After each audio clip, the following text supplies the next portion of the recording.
Oh, we're in her first TV interview since flying home from Australia. Olivia joins us now to reveal what happened.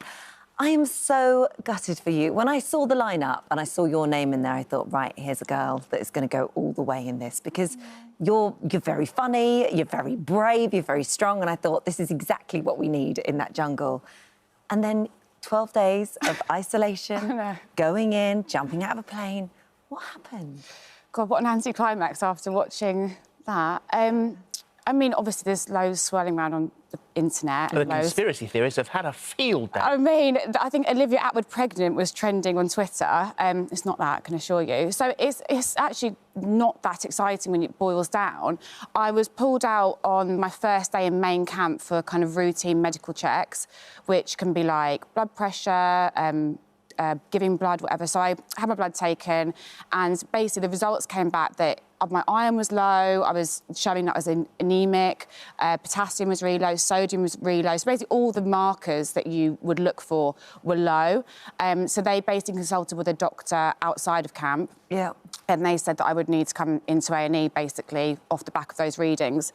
So I was taken to the nearest A&E department, admitted in there. They reran all their own checks, and then their checks came back normal. So have you been tested before you went? Yeah. So I just before leaving, you know, the UK, I'd had all those checks and everything was normal. So the first thing I said to the camp doctor was like, "Is that possible? Like for things to change in such a short quickly?" amount?" And he didn't really have an answer. He was like, "Well, I mean, it's not normal. That's why we need to go and see what's going on."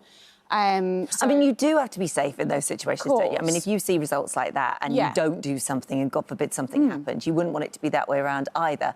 But that journey to the hospital, you must have been panicking that there was something actually really wrong here. I mean, it was quite long anyway, because obviously everything's so far away in Australia, and it felt like forever, because I was thinking, my God, am I pregnant? Or have I picked up a virus? Or how have things changed so much? And also, I felt well. Like, I didn't feel ill. There was no, like, lead... You know, just stuff you see online, it's like, oh, I bet she fainted, or this. There was nothing. I was loving it, as you can see. I was really in my element, and I felt healthy. So I was even more confused, I think. If I had felt shaky or not well, I would, you know... It was all really strange. So you are taken to A&E, you've got that horrible car journey where you're worried about what it might be. You find out that, actually, there's nothing wrong at all, and their tests are normal. Yeah. So I'm assuming that you would expect to go straight back in. Yeah, I was kind of like, oh, great, like, should we go back? And I knew there'd be, you know, they would need to do COVID tests, things like that, but there was a kind of pause in, you know, proceedings there.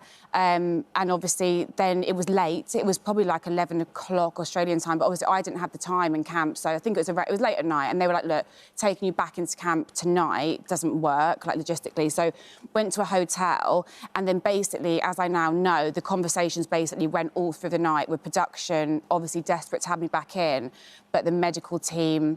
I think it's the insurance thing. I think because they've had those readings, and then they have to go in and they have to seek, you know, other opinions, third-party opinions. It's like a collective decision. It's not... I think people, you know, reading online think, well, it's simple, but it's not. You know how it works. It's not as simple as that. And they were kind of... Their opinion was, well, they went that low before. What if we put her back in? They dropped down again. We wouldn't be covered because we'd already, you know, it'd already been flagged up. And you can understand it, but it is so frustrating, especially for somebody like you that's grown up watching this show, is a big fan of this show. Actually, I mean, to be teased to the point where you're in there, you're round the fire, you're with all your fellow celebrities. Like you say, I'm a big fan of the show all my life, and something that... I mean, those conversations about the jungle started from the first year I left Love Island, so it's been, like, 5 years in the making, kind of, to that moment.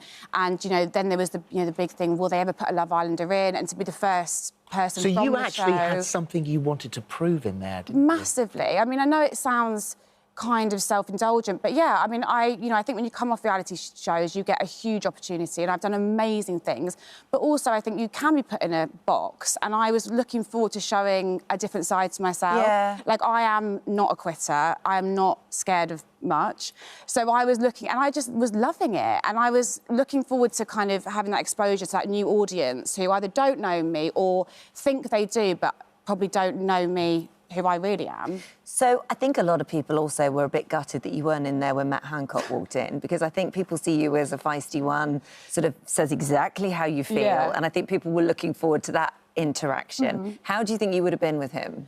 I think it's a difficult one, isn't it? Because, and I think as I'm seeing the show now, when you're living with someone in those environments, I think you have to take things kind of carefully. And, you know, I would have probably done it with humour, you know, just, you know, give him a bit of stick he deserves. Although it's hard because, you know, even though it is funny, a lot of what happened, you know, when he was in his position is not funny. And I think, you know, if you are someone that lost a relative and you didn't get to say goodbye to them while he's, you know, snogging face off his secretary or whatever, it's not funny, is it? But then I think I would have gone down that route of trying to have a bit of fun with it. Yeah. But it's a difficult one. Yeah, yeah. Is there a chance you come in? Can you do it another year? Can you go back next year? I mean, the problem we had this year is, like, luckily for me, which I feel so grateful for, is obviously I've got my other shows, got the documentaries, which are all scheduled up until this point next year. So we already moved everything once. So I daren't even kind of approach that question yet, because I think it would just be a logistical thing. You know, would we be able to make it work? I'd love to, because I was absolutely loving it. Yeah. And I feel, yeah, like it was cut short, wasn't it? And But you came back. When you arrived back in this country, you had more tests. yeah. And they're still normal. Yeah. So thank God, like, you know, being healthy is obviously, you know, I'm grateful that I'm healthy, but it makes it harder, I think, to accept, because I'm, like, frustrated, because I'm like, I'm fine. But, you know, it is what it is. There are worse things happening in the world, and prospectively, I'm still very lucky, you know, to be in the position I'm in. But, yeah, gutted. Why did you come back? Because they gave you the opportunity to stay for a few more days, didn't they? Do you know what I think it is? Because, like you said, you do that lockdown before. There's, like, almost 2 weeks with no phone. Then that first episode is filmed over a couple of days. So it's, I think for the public, it's like, she's only been there a day, but actually I've been away from home nearly 3 weeks at that point. And once I knew going back in was completely not an option, I was like, I just need to go home. Who do you think is going to win? It's really hard now, you know. I think it's like... I like Jill, and I like... Chris made me laugh a lot when I was in there, but I know he's not for everyone. I think Jill's got a good chance, and I think Charlene as well. Yeah. I think it's a hard one to call, though. Have you found it hard to watch? I'm not watching, because I did find it... It made me feel sad. I felt like I had FOMO. I know. I bet you did. Listen, this may not be the end of it. Hopefully Another year, I'm sure. Maybe. I hope so too. I'm glad you're well. Thank you. I'm glad you're Thank you safe, very and much. welcome home. Welcome Thanks, home. guys. Thank you.